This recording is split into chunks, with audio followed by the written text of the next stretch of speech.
Good afternoon, DGen Nation. Today is Monday, November 6th, 2023, and welcome to another beautiful day out there in the markets.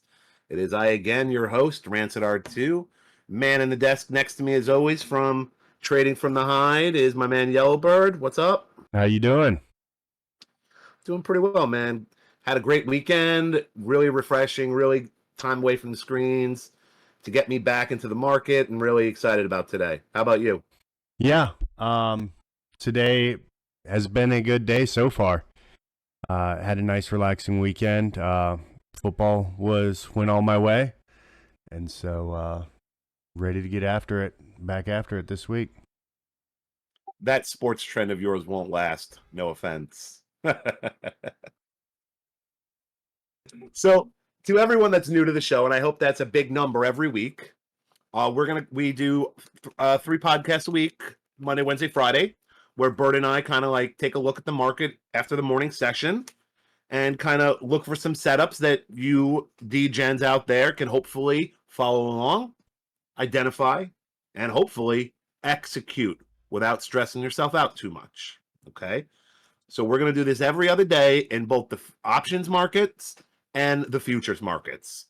And we're going to try to point out the simplest setups possible that are repeatable on the daily so that you don't have to be stressing out while you're sitting there looking for trades. Okay. So Bert is going to start us off today with some morning NQ action. All right. So this morning, opening NQ, we had a slight downtrend going from about 5:30 this morning into the open. We broke that trend, kind of chopped around here in this area. Here, the trade that I'm highlighting is going to be from about noon today. What had happened was we had broken down below the previous day high. We retested it, showed some weakness, came back up, retested the Globex high and the previous day high. The Globex high is the high from the overnight session. Previous day is the previous trading day. We had this nice long wick here below both those levels, so I went short here. I had an entry around 23 and was able to get 30 points out of it before I got fully out of the position. And that is a simple and repeatable setup that I like to trade pretty much every day. Is either the Globex level or the previous day level. This time, they both lined up really close together. They were within 3 points of each other here. So once I saw that rejection, I went ahead and took the short again on this setup right here. So you would recommend that during your pre-market, one of your pre-market routines would be to because charting, in my opinion, can be intimidating for new people. Okay. Yes. There are so many books and volumes and courses and this, that, and the other on how people chart. Yep. So what would you recommend, Bird, for a new trader to kind of get their feet wet with how to chart a little bit, basic charting? All right. So basic charting, what I would put on my chart and what I do put on my chart is what I call the Fantastic Four. It is previous day high and low, Globex high and low. Every day, the price reacts around those levels at some point in the day. You just have to be patient sometimes. As you can see here in the open, it really wasn't respected very well. We got a couple of times where it came up, tested it, and rejected a few times, and then other times it blew through. So it's just with anything in trading, it's not a every time thing. It doesn't work every time, but it is those key areas that will be easy to find because you just look at a chart and from 9:30 to 4 o'clock from market open to close, the highest price. That's your previous day high, the lowest price, previous day low. You can mark those out. It's real easy. And then from market open in the futures, which is 6 p.m. until 9:30 in the morning, whatever the high and the low is during that period of time is what I call the Globex high and low. You just mark those. It's 4 simple levels to mark. It honestly takes 2 minutes to find and mark on there, and you have really decent levels to trade off of. So I would recommend everyone have those levels at a minimum on their charts. Now, for those that aren't familiar with what you mean when you say Globex, would you mind just expanding on that a little bit for us? Okay, so Globex is when the U.S. markets are closed, but the markets in the rest of the world are open. So you've got it's when Asia markets, Europe markets, and everything is trading. That is from 6 p.m. Like it would be 6 p.m. the previous day, so Sunday at 6 p.m. when the markets open until 9:30 this morning. And then tomorrow's Globex session will be 6 p.m. tonight until 9:30 tomorrow morning. So it's for us option traders. If you're looking into Globex, he's talking about pre and post markets. Okay, just a little different terminology, but it's essentially the same thing. Okay, the major indexes, SPY, QQQ, they do trade futures overnight in the Asian and the European market. So that is something that does have value because it can kind of show its hand on where the U.S. market may be going the next day. Yeah, most definitely. Like there are some days where we will see 200, 300 point moves in NQ overnight, and that will cause those huge gaps on SPY or QQQ or whatever. And then that next day, you can see if the market's going to fill that gap or just consolidate after a large move or anything like that. The pre-market, post-market Globex definitely does give you some insight into what may happen the rest of the day. Now, one thing that I want to be clear about when we're talking about Globex or pre-market, it's not an absolute, it's not an indicator. It's another piece of information to add to your puzzle, to help you analyze it in a way that will give you the best chance at success. Will it always work? Hell no. But will it work if you keep at it? Will it work over time? Yeah, that's why we do it. Okay. None of these strategies or advice we're giving you, and I'm going to say this every podcast, is going to work 100% of the time. Okay. This game that we're all playing here, it is a game of probabilities and patience. Okay. That's it. If you're looking for a guarantee, you're in the wrong industry here. Okay. So we all just play the probabilities, react to the market, not predict it, and then we move on to the next one. Okay. So my setup from today, and hopefully you can all see my screen, is from SPY this morning. And I think this trade is very important to highlight to all you people out listening out there for 3 very important reasons. 1, it covers what we discussed last week about trend lines. 2, it kind of delves into a little bit more detail about how to play a trend line. And 3, it demands you having patience to execute this successful trade. So let me just dive right in here, okay? As you can see, the opening candle was a very bullish candle that left a decent sized wick on it, okay? And then, we immediately cycled down to the low of the day, whatever. And then we cycled back up, as you can see, to another crescendo, I guess we'd call it right here. And you could now, once that happened, I saw there was a potential trend going. So obviously I drew a trend line in this morning down here, but it was broken early on. And then, other things happened. But this trend line started to develop later in the morning. So I drew 1 to 2, waited. Oh, and here we got number 3. Okay. Now this area is very important to look at, people, for a very important reason. 1, you can see this green candle comes up and tests and rejects that trend line. Okay. Now, if you're an experienced trader, I would say it's okay for you to take that short right there, because you've played this probability enough where you know that in your risk reward system, that's a trade worth taking for you. Now, as a retail trader or someone that's new, I would not recommend taking that trade. I would recommend waiting for the candle to close after a retest and then wait for another retest. And that's exactly what happened here. Okay. The candle went up through it, rejected again, closed red. Okay. That right there, people, that candle right there is a huge signal to get short. Okay. I took a short here. It dumped down. I felt like it had more legs to it. Okay. Because it's on a major trend line from this morning. Came back up, almost kissed it again, down, up, kissed it a fourth time. Fourth time. Now, if you weren't quick enough to pick up on this one, you're a little nervous because it went over. That's okay. You could have taken it here, here, and ridden it all the way down. So it would have that would have been an excellent options trade that would have netted you at least 50% on that if you held it all the way through.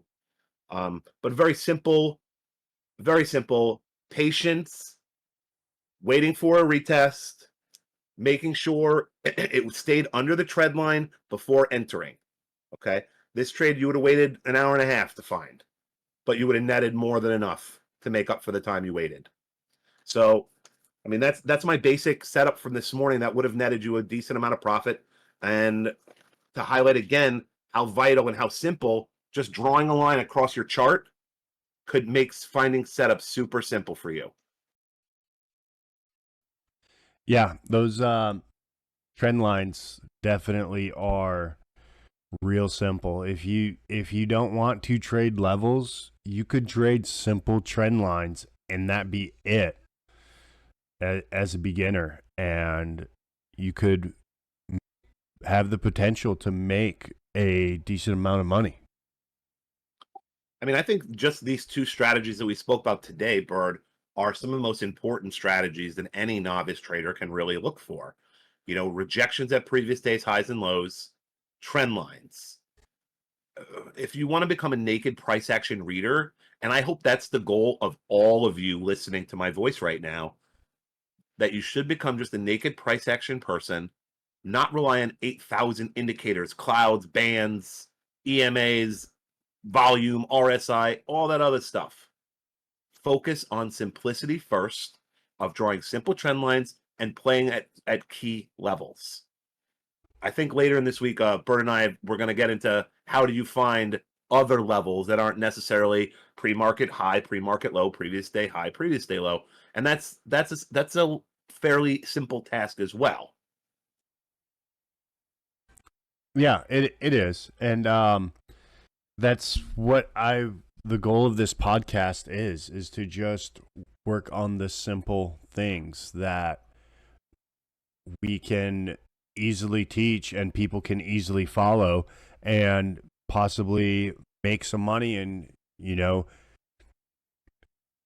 off of, and possibly change their life, covering it would be life changing for a lot of people to just be able to cover the mortgage payment every month with what they make on trading options or futures. And I think that's a lot of distortion we see in FinTwit is that a lot of people, when they enter the market, they're trying to hit position sizes and profit goals that are unrealistic for beginners. And I think it causes them to lose money quickly. And then two, it also it really takes away that person's confidence and their thought that they have the mental capacity or the ability to do this at a regular level, at a consistent level. Yeah. That is, I definitely don't want anyone to sit there and think that we're trying to make enough money to buy a Rolex every day or anything like that. Like that is not my goal here. That is not what I am here for. I am here to make $200-300 a day and call it good. I think that's it's all about perspective, right? And it's all relative. Like a lot of you don't know when people post their profit and loss with dollars on it, what they're risking to make that much. Like, is their risk reward really that good that they're, doubling their initial investment, or are they only taking 10% of their original investment out, and that's like a huge win relative to you because you're not betting with the same size as them. And that, I think, is just an exercise in futility, if I'm being honest. One thing that I learned from you, Bird, early on, just from our conversations over the last few years, is that you don't even care about the P&L. The P&L is the last thing on your mind during the course of the day. You're focused on executing high level, highly repeatable setups, and the money takes care of itself. That's how I've always interpreted your trading and profit taking style. Yeah, that is one of the things that I do that I like to do is to on NinjaTrader you have this little box, this little window that has all your P&Ls on it and everything. And I have that hiding behind my Discord. So I can't even see it during the day. I just keep track of winning trades and losing trades. And if I get too many losing trades, I cut that account for the day. I think you have an amazing ability to bring up things that I think we should have been talking about sooner. Is journaling trades, people. I think for every trader, it's a very useful exercise at the end of the day is to export from your broker your daily trades from the day. Go back. If it worked, figure out why it worked.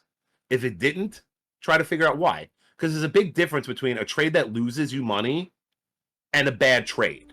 Okay, good trades sometimes don't work. Bad trades sometimes do. It You being successful or unsuccessful in that trade, honestly, is irrelevant. If you waited for your setup, executed properly, and had the proper risk management, that is a winning trade, even if the market went against you. Yeah. What personally myself, when I journal my trades, I like to do it while I'm in the trade, while I do the trade, because the things that I add to my journal is a lot of the emotional aspects, how I'm feeling when I make the trade, how I'm feeling after the trade, and everything like that. So I can help control my emotions. So I will actually enter in the trade and start right. I have a handwritten. I print out an Excel spreadsheet and then I write in hand by hand all of my stuff. So that takes the time and that also takes the focus off of the trade. And I'm not sitting there watching the trade, counting points and trying to figure out, if how much money I'm losing. Cause I may hide my P&L, but sometimes I'll do the math in my head. I'm guilty of that.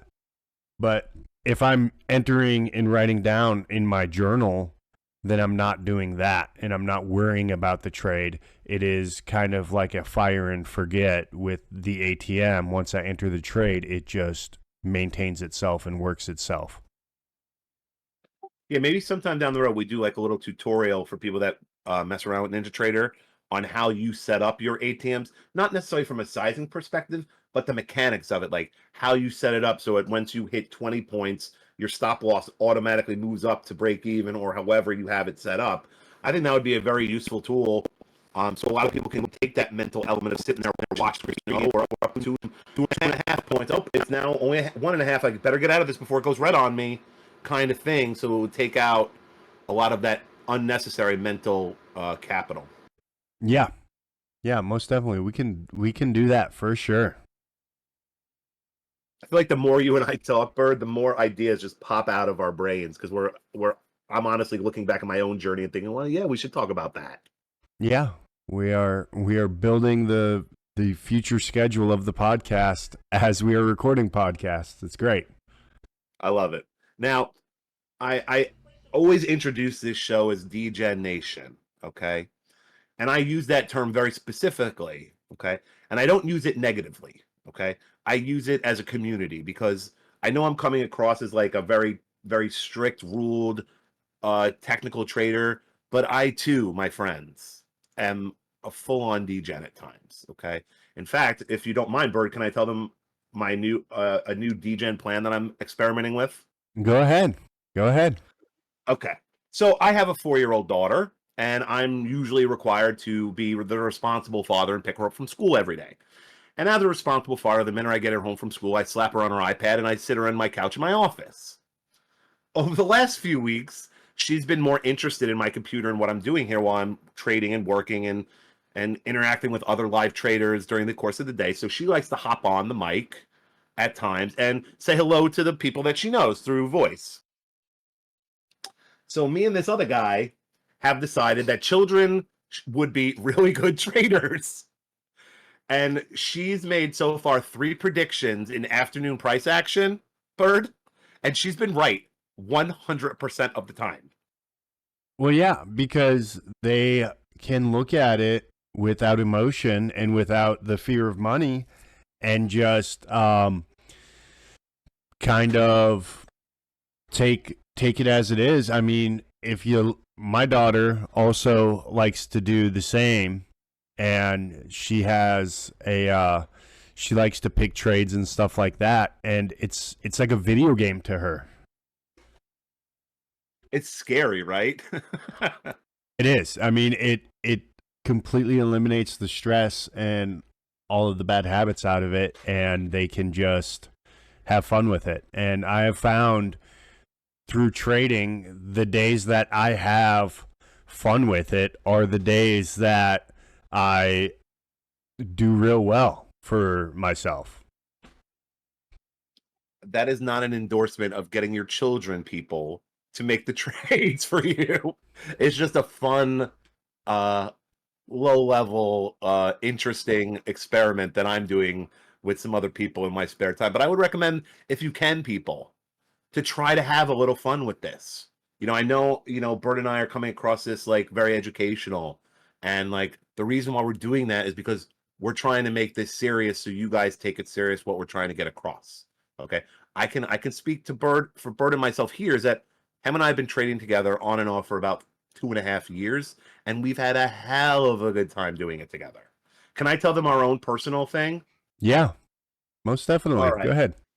So when I met Bird, we were all on a Discord together. I won't say the Discord because it doesn't matter. And a group of us guys, the Discord wasn't educationally focused. It was more of an alert focused one. But we were all starving to learn how to find our own, trades that we can enter in different tickers that weren't being highlighted that day. So we found the ticker Peloton. And regardless of our personal feelings about Peloton, we, at their earnings report 2 years ago, thought it was going to be a really, really good idea to short it. And when I say a good idea, we must have had to be 100 people all in on this, like short Peloton to nothing, short Peloton to nothing, Peloton to zero.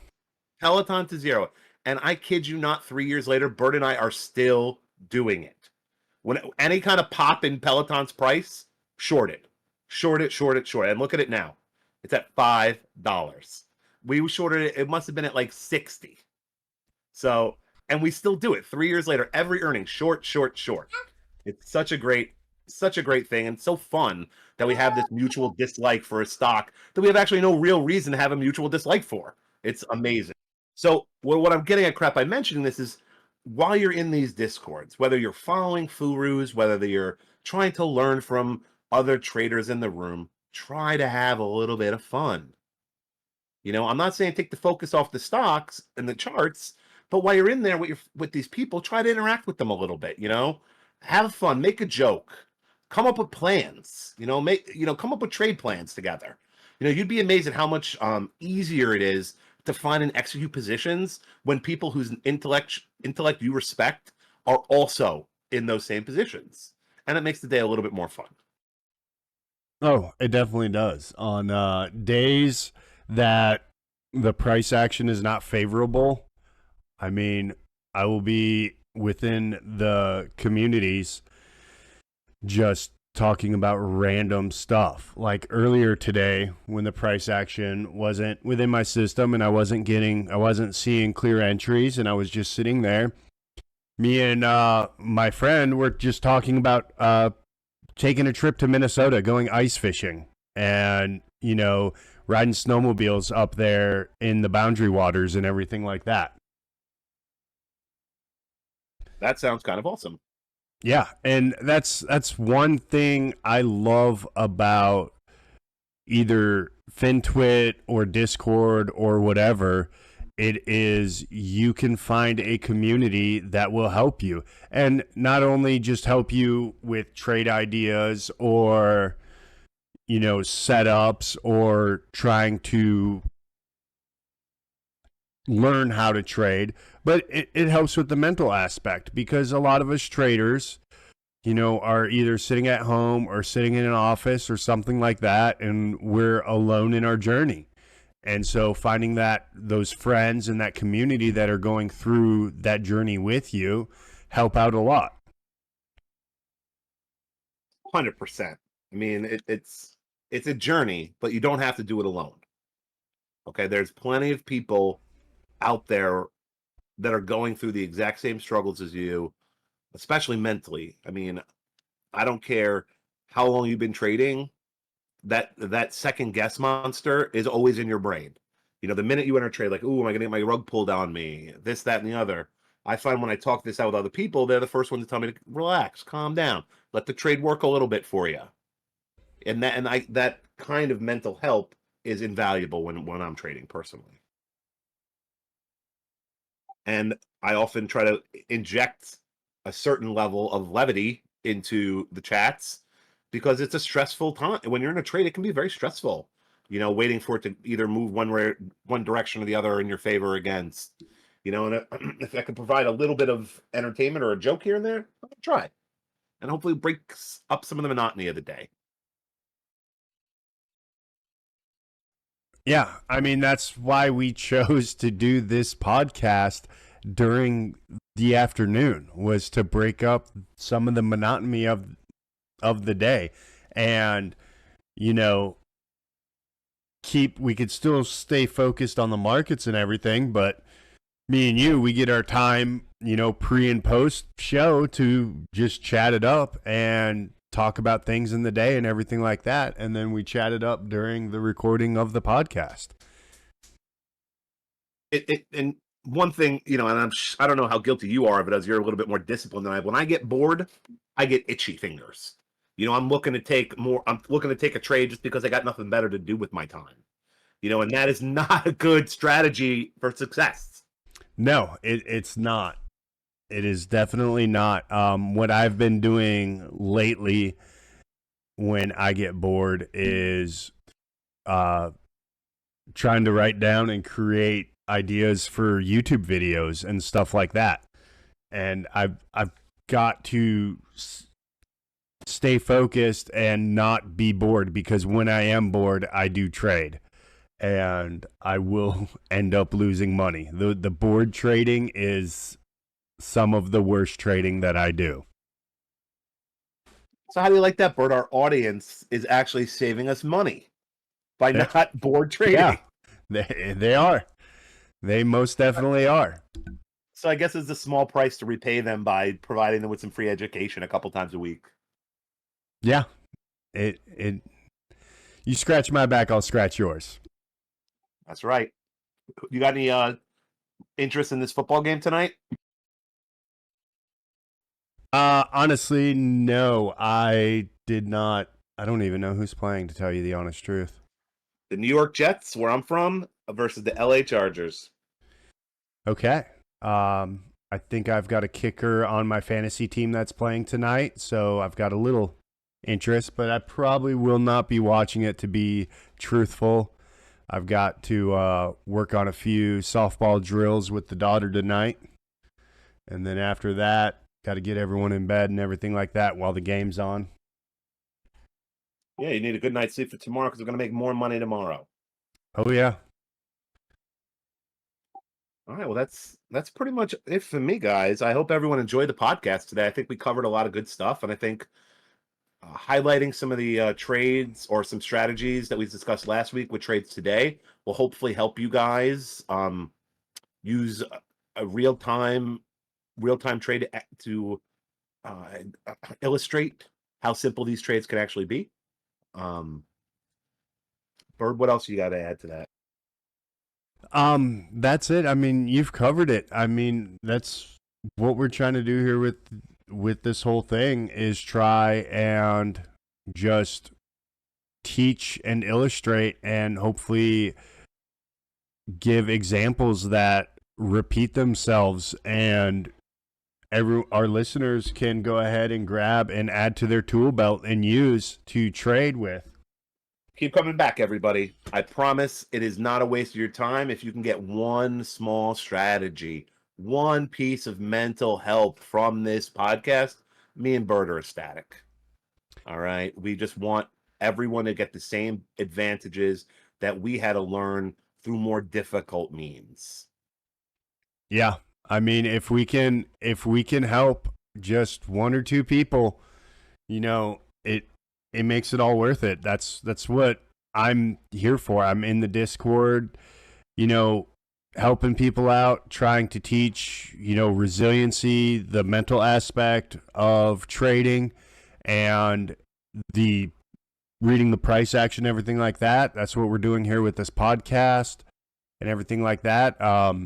I've got a friend of mine that I'm teaching in person all of this stuff also. And just that dude's lucky. God, I know a lot of people that would take advantage of that. Jeez. Yeah, it's hopefully it goes well. We just started recently, and he's got some I don't want to say mental issues, emotional issues. He gets real panicky when he sees a little bit of red, so that's something we got to work on. But we will work on that and get him through it, and then hopefully change his life. But yeah, that is it for me today for this episode. So everyone, remember to plan your trades, trade your plans, and preserve that mental capital, because it is more important than the monetary capital. That's right. And everybody remember, the market is chaotic, and there's always opportunity. Stay patient, trade safe, trade smart, and let's make some money.